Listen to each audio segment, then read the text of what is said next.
24-year-old David Elmquist was married for less than a year when he visited his family saying that he wanted out of his marriage. He said that his wife of 11 months was manipulative and he was worried about discussing a divorce with her. David's parents say that he planned to move back into their home the following day. 8 hours after his visit with his parents, he was dead.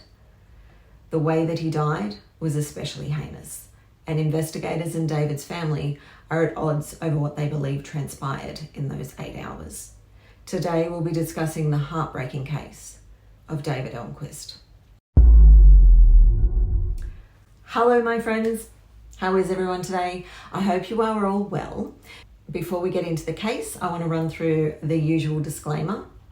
And yes, we're going to just skim over the fact that I've been hibernating for the winter, basically because we've got a whole lot of preamble at the beginning of this video and also nobody cares. So we discuss true crime cases involving domestic abuse and domestic homicide on this channel. So if this is not the kind of content you were looking for, I completely understand, and thanks for stopping by. If you do stick around, I hope you consider hitting those like and subscribe buttons because it helps to push these videos out to more people. And by doing so, together we can help to spread awareness of the warning signs of domestic abuse that people may otherwise overlook. That is ultimately why I cover these cases. But in saying that, I'm not a counsellor or a psychologist, so if you have any concerns about your own situation or that of a loved one, please reach out to a domestic abuse service for help. A couple of extra disclaimers here. This case also involves talk of suicide, mental health issues, and unfortunately shines a light on how first responders need more education when attending a scene where mental health is a factor. Next, I would like to give a massive shout out to Gavin Fish, who has covered this case extensively and whose research is impeccable. If you are in need of a new true crime channel, check his out. You will not be disappointed. There'll be a link in the description box below. I'll also link to his website because he has all the case notes and recorded interviews available over there. I will be adding some audio from some of those interviews in this video, so I wanted to make sure to give credit where it's due. So thanks, Gavin. Also, Sherilyn Dale has covered this case, and who doesn't love Sherilyn? She is amazing and is also a massive advocate for the Elmquist family. So her videos will also be linked below. Alrighty, this is a case that has been closed. In fact, from the reports, the case was closed before David even passed away. Investigators ruled David's death a suicide, and that may have been the entire story. But David's parents aren't convinced that's all there is to it. And they want a full, complete, and independent investigation into this case because things just don't add up. It is a very complex case, so it may have to be broken up into 2 parts. So we'll see how we go. But I will get them out as fast as I possibly can. The Elmquists have said from the beginning and to this day, over 5 years later, that they're not on a witch hunt. Their intent is not to instigate a smear campaign. They simply want someone to look into the case properly and unbiasedly.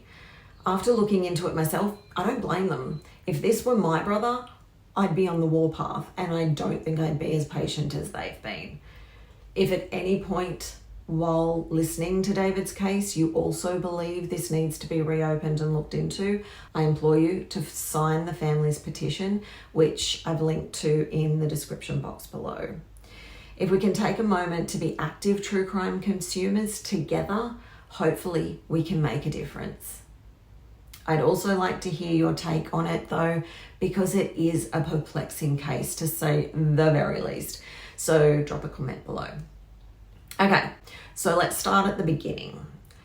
David Scott Elmquist was born on the 27th of February in 1993 to Scott and Nancy Elmquist. He was their youngest son. He has 2 older brothers, Eric and Seth, and an older sister, Amy. The Elmquists are a tight-knit family who are strong in their Christian faith. Nancy and Scott raised their children in the church and were, for all intents and purposes, a regular, loving family. David's father, Scott, has a successful investment and insurance business, which he worked hard at to ensure he could provide a secure home for his family. The family have always been avid skiers, and David actually qualified in the Junior Olympics in slalom skiing, which is a timed race skiing in a zigzag or wavy course between upright obstacles like flags. Yeah, I had to look it up. I'm far from sporty. I don't do outside, but the Elmquists definitely are. And David managed to qualify in this sport due to being coached by his dad, Scott. So this is something they both put a fair bit of time and effort into. However, David knew that this Olympic adventure was going to be an expensive one. So he had a conversation with his parents, and after much discussion, David said he'd prefer that they all be able to get new skiing equipment and to have adventures together as a family, rather than all these funds be spent on him doing this one thing, which to me just shows his heart and how important his family was to him.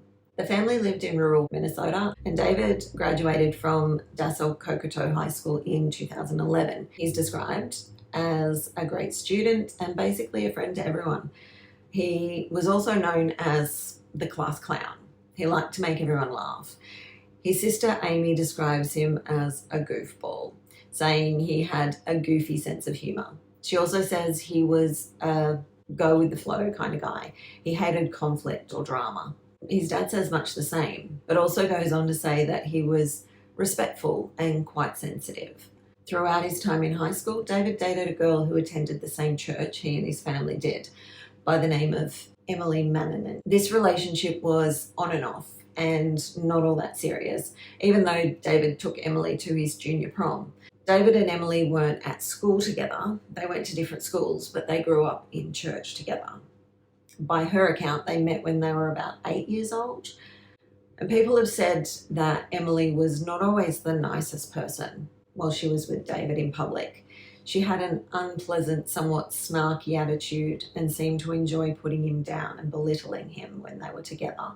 David was a year ahead of Emily in school, and when he graduated high school, he went off and attended a school called AFLBS, which is AFLBS, which stands for Associated Free Lutheran Bible School, which was, at the time, an unaccredited theological college. This was sort of a rite of passage in their family. David's dad, sister, and at least one of his brothers had attended for a time. This wasn't an expectation, but it was a good place to land after high school, to just take a breath and take stock for a couple of years while figuring out what the next chapter of life was going to be. Kind of like a non-gap year, where you could figure out what you wanted to do with your life. And David needed this breathing room. He didn't know what he wanted to do next. So over the next couple of years, David made a lot of friends and had a lot of fun. David's sister Amy says of his time at the college, he didn't go for the studies and he didn't really do what our very conservative family thought of as the right thing. But being the sensitive person that he was, he didn't want to disappoint anyone, but he had fun and he partied.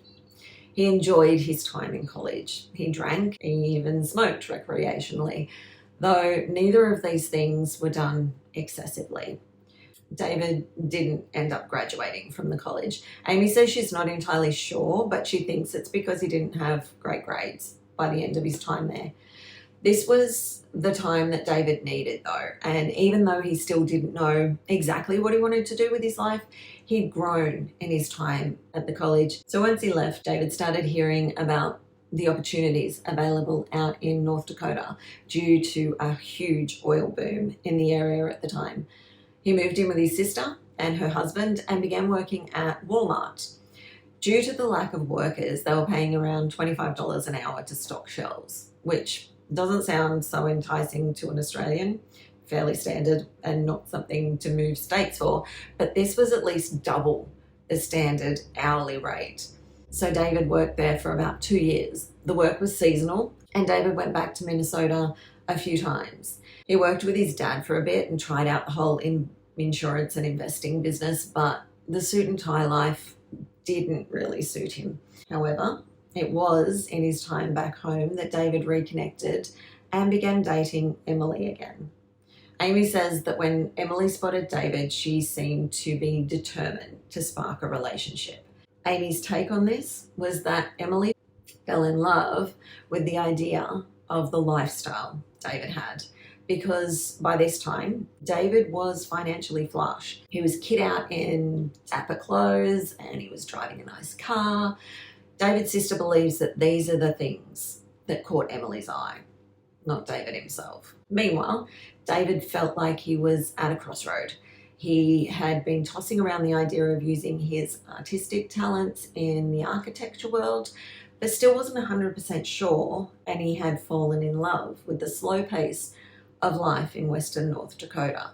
So despite his newish relationship, he headed back, but not to Walmart, much to his family's dismay, but out to an oil rig. David's older brother worked on an oil rig and David was keen to give it a go. Amy says she remembers thinking there was no way her quote-unquote pretty boy little brother would last working a grueling job on an oil rig. But he surprised them all. Amy says she thinks he even surprised himself because he may have taken on the job for financial reasons, but it turned out that he loved it.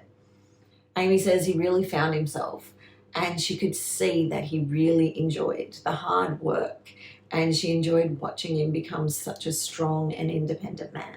In the summer, Emily came out to stay in North Dakota with Amy and her family, but she definitely made her feelings known.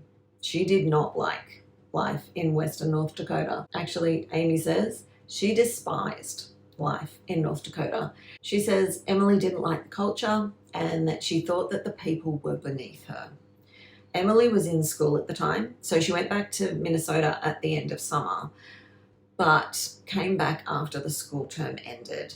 Now, Emily says that she and David got engaged in December of 2015 and that she lived in North Dakota from January 2016 to the end of July 2016 when she moved back to Minnesota. Amy says of this time that Emily was really pushing for this engagement, and when this proposal didn't come in a timely manner, Emily got upset about it.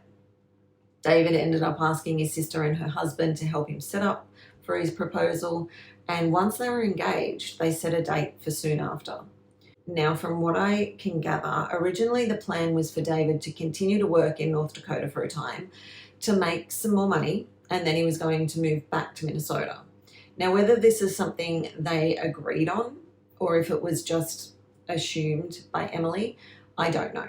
But David's dad, Scott, says that Emily was not having any part of living in North Dakota and it was causing friction in the relationship. David was thriving in North Dakota. He absolutely loved it, calling it God's country. He also loved his job. It was like he'd finally found his place in the world. He was working hard alongside his older brother, but he was also surrounded by a brotherhood while out on the rig. It was obvious just how happy David was. He got up every day excited to go to work. He was constantly sharing snippets of his life on the rig on Instagram, but this did not change Emily's mind about North Dakota, and in fact had the couple pushing back their wedding date due to the uncertainty of where their lives would have them living in the future. When he was working in North Dakota, David's work schedule was 2 weeks on, 1 week off. So he would travel on his week off back to Minnesota to see Emily. The two married on the 11th of March, 2017. However, despite their nuptials, they had not come to a resolution about where this marriage would play out. So David went back to work in North Dakota and Emily stayed in Minnesota, with the long distance back and forth relationship continuing as their 16-month engagement had. This is a huge thing to have hanging over a relationship when starting a life with someone. So not ideal, but also not for long. In July, 4 months later, after constant arguments and David trying to make Emily understand that things could be good for them in North Dakota, he was making a 6-figure salary in a job he loved. There was talk of him being promoted. He explained that he was worried that if he went back to Minnesota, he would struggle to find work. He told her in North Dakota she wouldn't have to work if she didn't want to. She could finish her master's degree. They could get a townhouse in a town because previously they'd been staying on his sister's farm, but Emily wouldn't even consider it. Instead, she called him one day while he was working on a deck at his brother-in-law's house, and after yet another argument, she threatened to divorce him if he didn't move back to Minnesota. David was stressed. He didn't want to leave the place he now considered home, but he didn't feel like he had a choice. So with that, David left. He left the life that he'd built to move back to Minnesota and in with his new wife. I really hope that I don't have to point out the emotional manipulation at work here, but just in case, red flag. I mean, it's all kinds of wrong. It should have been discussed beforehand. It should have been nutted out and decided, and if they couldn't come to a resolution, don't move forward with it. But people who love you don't threaten you with anything. They don't manipulate you and guilt you into proposing to them and then expect you to turn your life upside down and threaten you if you don't comply. I can't imagine how this tore at David. He was raised in church. He took his faith seriously. What's more, he knew how sacred the vow he'd made to Emily was to his own family. By all accounts, he would never want to let them down. So he moved back to Minnesota. In Plymouth, where their new apartment was, David struggled. He struggled to find work and probably to hold on to the confidence and joy that he'd gained working on the oil rig. Emily was pressuring him to go back to school for architecture. It seemed the status of a degree and a respectable job were important to her. David's family noticed a change in him at this time as well. He seemed to be withdrawn. He didn't call them or see them that often, and when he did, it was brief. His parents at the time probably thought he was just adjusting to being back into married life and that he might have been a bit down.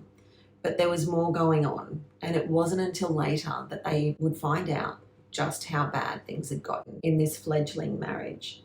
David was also out of work from July when he got back until September, which would have been a huge blow to him. He was essentially forced to leave a good job without any time to put things in place for when he returned to where he grew up. He found a job working for a water drilling company in the end, which, though not the same as where he'd left, at least probably utilised his new skill set. However, it was around this time that David's dad and the rest of his family, unfortunately, saw a side of Emily that I'm sure was usually reserved for David alone. While at his brother's wedding reception, David was standing with his cousins and aunts and uncles who he'd not seen in a while. He's just having a chat and catching up when Emily came storming up and got right up in his face and flipped him off. And as Scott tells it, thrust these fingers in the air more than once. Now, there's plenty of people who wouldn't take offence to this, but both these young people have been brought up in a strict Lutheran church, and there really is a time and a place for everything. I'm sure even Eminem and Brittany Murphy may have rethought this interaction in 8 Mile had they been at a wedding. Okay, maybe not. But this shocked Scott, and David was embarrassed, humiliated that his wife of 6 months would treat him this way, especially in front of his family. Some family members began noticing David was becoming a shell of his former self. Where before they saw Emily as determined and focused, it was now becoming more apparent that she expected things to go her way, and no one else really got a say. Not even David, who seemed to be increasingly relenting and walking on eggshells to keep the peace, seemingly knowing that he was never going to win. It was like he was giving up. These people who loved David also saw her belittling behaviour towards him ramp up. She was not nice to this man she was supposed to love. Even in interviews since, and I will play some snippets soon, But even after he passed away, it was like she really didn't have a nice word to say about him. It's absolutely heartbreaking hearing these things and knowing that people were standing beside him, concerned, but not being able to name what was happening right in front of them. So in case you're ever in this position and you have that icky feeling in your stomach and you just know that what you're seeing isn't right, the word to use is abuse. It needs to be seen and called out for what it is. Unfortunately, Emily's mistreatment doesn't end at humiliation and degrading words. Emily would also get physical by flicking David in the face, which is also abuse. And I can almost guarantee if she was ever called out on it, there would have been a little chuckle and I'm only playing, it was just a little flick, I barely touched you. It didn't hurt, you're overreacting, you're too sensitive, learn to take a joke. Think Amber Heard, I didn't punch you, I hit you. And that right there, in both cases, is minimizing and psychological manipulation, i.e. gaslighting. So do not listen to this. You have a right to say, don't do that. Don't touch me that way without anyone telling you that you're overreacting. No matter what the action is, a flick to the face may seem minor, but it's a breach of your boundaries and gives the abuser an opportunity to plant these seeds of you being too sensitive or whatever it is that their preferred line is. Anyway, David's family really don't see a great deal of him between the wedding incident and Christmas. And they recall that when they did see him at Christmas, he seemed different. He was withdrawn, and it was to the point that one of the family asked Emily if David was okay. They even asked if he was on something. Emily just said, no, this is just how he is these days. But it wasn't like she was concerned with the change at all. And after Christmas, David drops out of touch again. His family don't hear from him for weeks until one day, Scott got a text that read, even though I walk through the valley of the shadow of death, I fear no evil. His dad is confused by the message, but was pleased he was reading the scripture. It just seemed to have come randomly out of nowhere. So he was trying to work out what to take from this message when his phone rang, and it was David. Scott listened to his son and grew increasingly concerned. Their family was religious, but the way David was talking was over the top. He was paranoid about evil in the world, but then spun off saying that it was okay because God was guiding him, so he knew what he had to do. But the grandiose way he was talking worried him. So Scott spoke with his wife and they agreed to go and see David. They called Emily and let her know that they would be over on the Friday. They explained their concerns to Emily and she said, sure, come on by on Friday, I'll be home at 7. So just come over after that. Why she needed to be there so he could talk to his own parents is a question that really can only be answered with one word: control. So Friday came around and David called his parents asking them to come over. Nancy and Scott arrived earlier than they'd anticipated, but they weren't about to circle the block or sit in their car waiting until 7, so they went up to see David. They walked in to find him on his knees, praying, asking for forgiveness, and again, he just didn't seem to be himself. He was coherent and able to hold a conversation, but the conversation was again centered around evil and was very hyper-religious. His parents had stopped on their way to pick up a drug test and they explained that they were worried and asked David if he would take it. He said, yes, of course. I'm not doing any drugs except for a bit of pot. So yeah, sure, I'll take it. So at that point, he strips down and takes the test. After he takes the test, his parents are trying to get him dressed again, but he was still intent on praying. He was on his hands and knees when Emily walked in.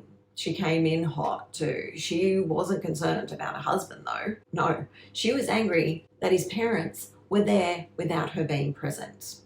Nancy and Scott aren't paying much attention to her though, and she finally turns her focus on David, and at that point, she ran over to him and began to yell in his face, David, what's wrong with you? Before she slapped him across the face 3 times, hard.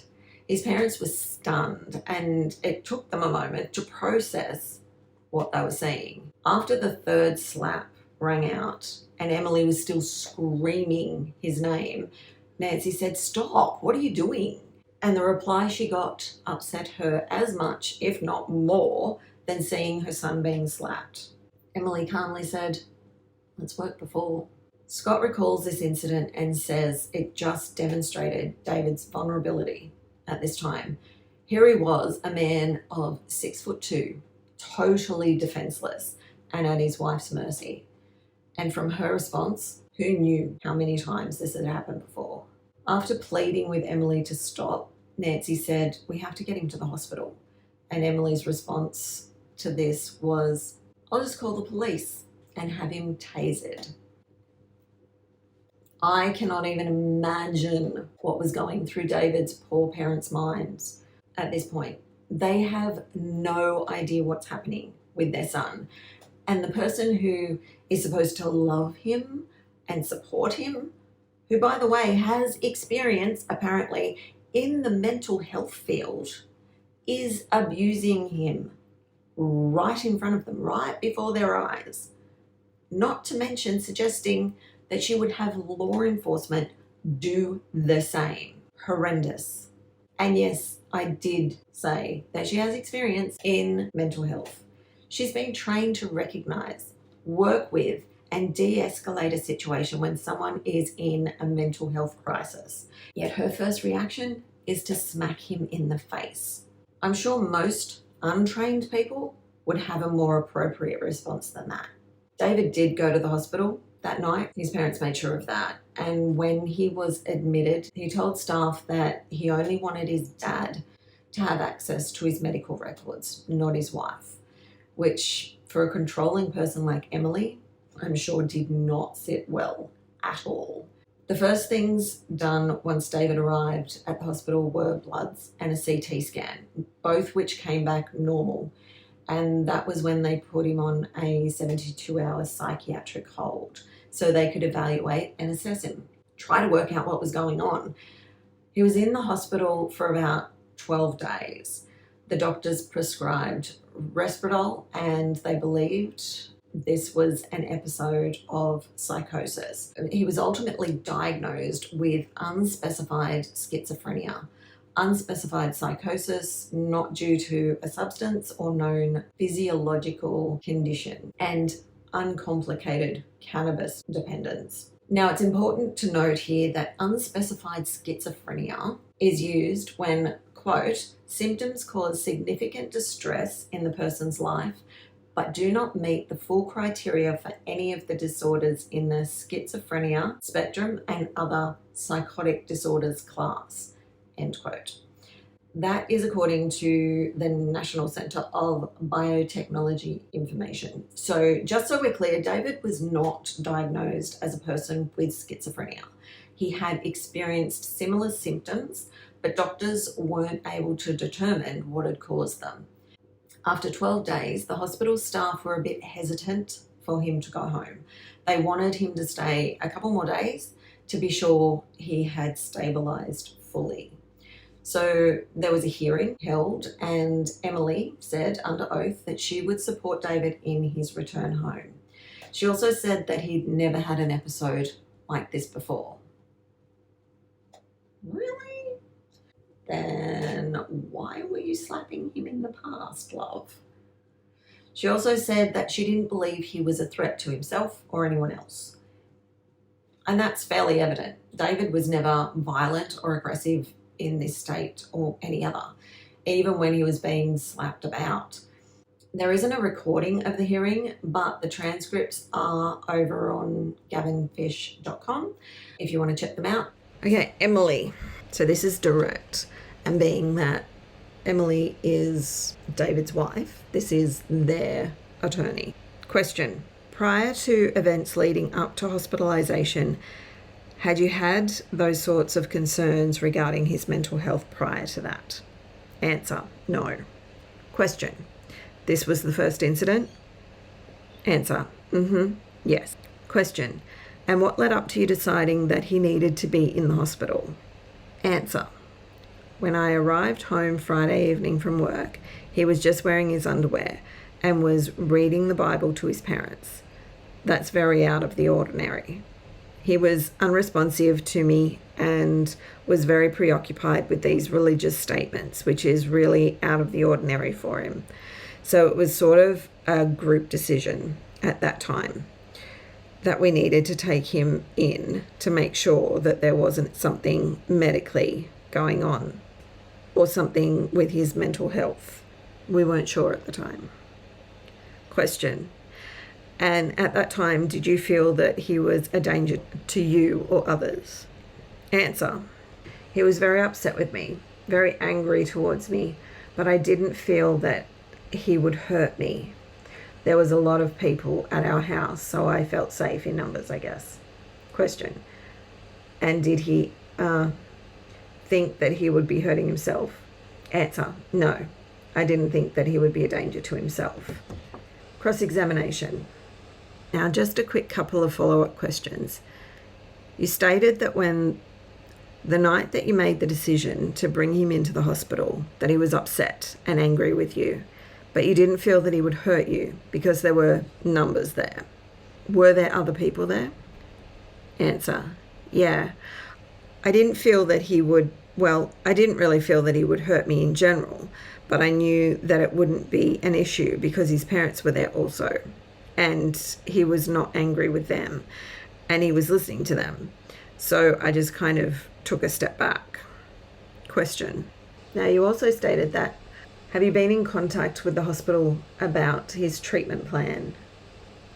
Answer. Not since Friday. Okay. Answer. Because there wasn't anybody there over the weekend. So I have like a general knowledge of what the plan is, but not super specific. Question. Okay. But you know that they would like him to stay in the hospital to fully stabilize a couple more days. Are you aware of that? Answer. I did. I was not aware of that. I was under the impression that they would be discharging him either Monday or Tuesday and that he would be moving forward with the treatment plan from there. Question. Okay. Scott says the judge was hesitant to release David because of his instability, and if Emily had told them the truth, that he'd been behaving strangely for a couple of months, David would not have been released at that time. But she didn't. And unfortunately, Scott was very unwell at the time and was unable to attend the hearing. David was also asked about how he was feeling and what he thought he would be doing when he went home. I'll read a portion of the transcript. Okay, so basically what David had to say was, there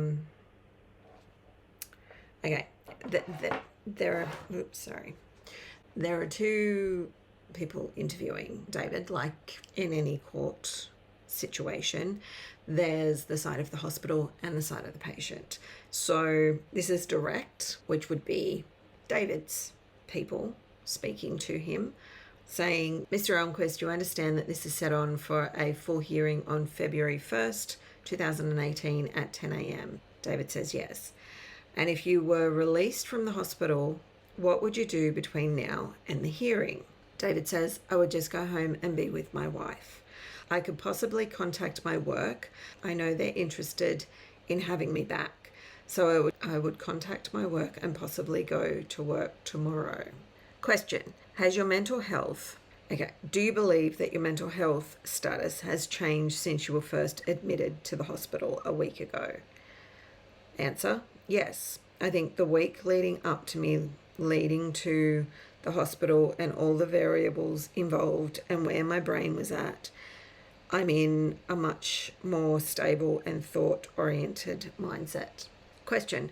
Do you have, even when you first went into the hospital or anything, did you have any feelings of wanting to hurt yourself?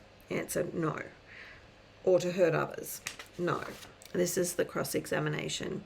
Good morning, Mr. Elmquist. What medications are you taking currently?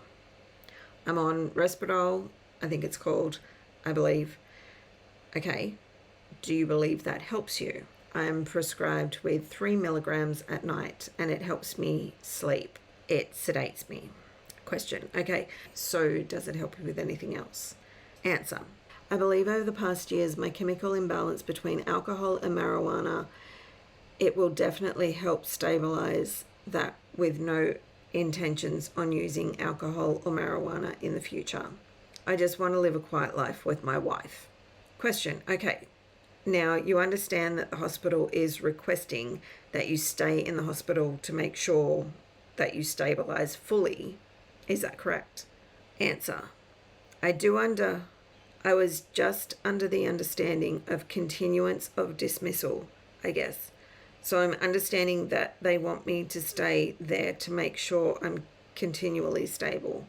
I think just from everything that has transpired, that past 5 days has shown that, and the conversations I've had with my wife and my parents have shown that I'm stabilized. This is Dr. Bruce Rankin, who was the court-appointed doctor for David, and he was also questioned briefly.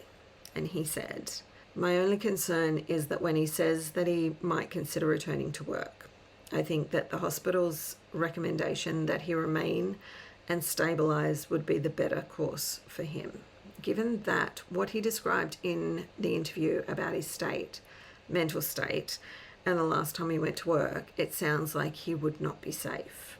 I have not at this point reached a conclusion where I would support commitment because I haven't seen the sufficient evidence of dangerousness to self or others. So this is the court, which would be the judge or the deciding voice in this case. The court. Taking these medications, they help. They don't help if you're using alcohol or marijuana. And so you've just got to make sure that you follow your doctor's advice in this matter, okay? David, yes, sir. The court, all right. David, I don't always know what's best for me. So if I'm not going to work, if it be granted or released, not going to work would be 100% fine in my eyes. And I am definitely on board with the prescriptions and the medication I've been given and they want me to take. The court. All right, I understand. And part of the problem is, in these cases, is that sometimes we have a number of individuals that do really well in the hospital setting, and then when it comes time to get out, they think, well, I'm fine. I'm not going to take the meds anymore. That's a big mistake, okay? So just make sure that you follow your doctor's advice. You stay on your meds for as long as he tells you to, even if it's long after you're out of the hospital. And I'll make a decision just on this Thursday's hearing as soon as possible, okay? David, okay. Thanks for coming in today.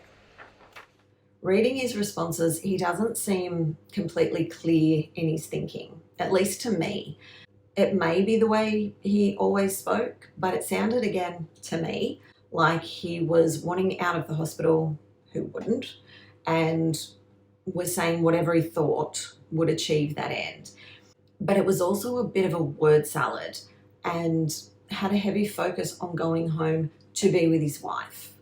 I do think that if the hospital were to suggest that he should stay, he wouldn't have argued. I'd also go as far as to say he was pliable and suggestible enough, is that the right word, suggestible, that his words weren't entirely his own. I say this because during his stay in the hospital, David told his parents that he was afraid of Emily. He told his family that he wanted help and he just wanted to live. If you've ever lived with coercive control, you would know that the person abusing you may tell you constantly that you have mental health issues, but there's no way that they would want you to get real help for that, especially if it were inpatient help, where they don't have access to you 24/7, access to mold your mind to their narrative. Being inpatient, being away from them, other people might point out what the abuser's doing. So yeah, I can imagine her feeding him the lines that would help him get home and under her control again, Just saying if that was the dynamic in the marriage. So on the 30th of January 2018, David was discharged and he went home with Emily. Over the following days, David did his best to get back to normal. He went skiing a couple of times, but the hospital had advised him not to move too quickly, fearing a relapse from any stresses. So he didn't go back to work right away. He went on the Sunday to Emily's parents' house for the Super Bowl, and while he was there, he called his dad, and Scott felt that things weren't quite right. On the 5th of February, Scott and Nancy were driving by David's house, so they called him, and David asked them, "What do you think of Emily?" Being religious, they are pro-marriage, but didn't really know what to make of the question. So Scott said, "She's your wife, you're married." And Nancy told him that they prayed for them. But it seems as though that short time away, those 12 days in the hospital, had given David some clarity into his situation and the relationship that he was in. A little over a week after his release from the hospital, David went over to his parents' home and confided in them that he was desperately unhappy in his marriage. He told them that it was toxic and that Emily was very manipulative. He even said that he could see that Emily was manipulating his older sister, Amy. He explained that Emily was actively trying to keep him from his family. He said, "She gets upset if I call you or want to see you, and I can't do it anymore." He told Scott and Nancy that he wanted a divorce, but he also wanted, I guess, their blessing. He was concerned how this would affect their life in the church. His parents could see how this marriage of only 11 months had taken a toll on their son, and they did what any parents would and reassured him that they would support him in whatever he decided. Nancy asked David how Emily would react if he tried to talk to her about this, and he said that she would go ballistic. So they decided between them that he should not say anything at this time, that it was best for him to return home that night, and when Emily left for work the following day, he would pack a bag and move in with his parents. They would talk to Emily once he was removed from the situation, considering his still fragile state. In this visit, David discussed his hope to return to the work that he loved and asked his parents if they would support him going back to North Dakota once he was stable, and they said they would. So he was making plans for a life that he knew would make him happy. So that night, the night of the 8th of February 2018, David headed home, and just before 10 p.m, Scott received a text from David in response to one he'd sent his son earlier, asking for a photo of his doctor's business card. David's reply in this message came across totally clear-headed and intelligible. The text said, "Hey, just saw this. I honestly can't find it. I can call the place tomorrow and get the number. I have to schedule an appointment anyway." Scott replied saying, "Okay, sounds good. Sleep well, my son." David closes the exchange with, "Thanks, Dad. Will do." Scott and Nancy head to bed, only to be awoken by Scott's phone ringing at 12:45 a.m. David's dad looks at the caller ID and sees that it's Emily. Scott's perplexed and assumes that she's calling because of David's decision to move home, or because she'd been expecting an apology from him a few days prior. Either way, he thinks she's probably on a tear, so he lets the call go to voicemail. He didn't need to deal with her at nearly 1 o'clock in the morning. But then the phone rings again, and it's Emily again.